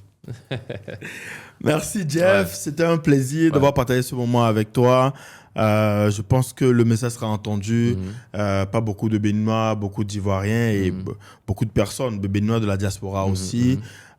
C'était un plaisir pour nous de t'avoir eu sur l'émission et on espère te revoir. J'espère que tu ne vas plus venir au Bénin une fois par an. Non, je vais essayer d'être là chaque 2 mois. Chaque 2 mois, quand même, c'est important parce qu'il y a un peu les activités là-bas aussi. Mais c'est pas possible. Ça file ici. Hein. Ça file ici. Si tu restes longtemps, 1 an, tu reviens. Mais moi, je suis, on va dire, des 2 pays. On peut dire ça comme ça. Je suis des 2 pays. Je sais je connais Abidjan, je connais la Côte d'Ivoire, je connais Cotonou. Je connais Abidjan, je connais Cotonou. Écoutez, il n'y a pas match. Ici, en Afrique de l'Ouest, la francophone en tout cas, Abidjan, c'est le number one. C'est le number one. Il faut l'accepter. Celui qui ne l'accepte pas, c'est quelqu'un qui n'est jamais sorti de Cotonou. Si tu n'es jamais sorti de Cotonou, ce n'est pas la peine de parler. C'est mieux, faut te taire. Si tu es sorti, que tu es arrivé, que tu as fait toi-même ta propre comparaison, tu verras que ce que je te dis, c'est vrai. Ce n'est pas pour dire que je veux lancer une ville par rapport à l'autre, mais c'est un constat. Voilà. Après, il n'y a pas de frustration par rapport à ça. Il n'y a aucune frustration. Le Bénin est en plein progrès, en plein développement. Les choses sont en train de se faire ici.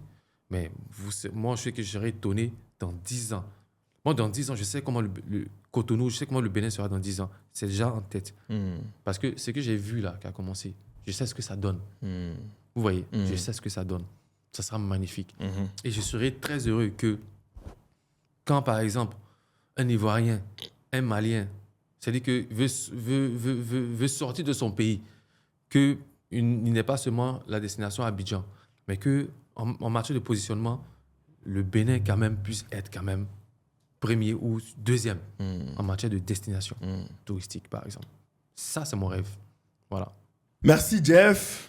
Merci, les gars, de nous avoir suivis jusqu'à la fin. Merci. Excusez-moi pour m'avoir un peu. J'ai mot de gorge, mais j'ai essayé de parler comme je pouvais. Merci, Jeff. Merci. On se dit à dimanche prochain. À très bientôt. Ciao.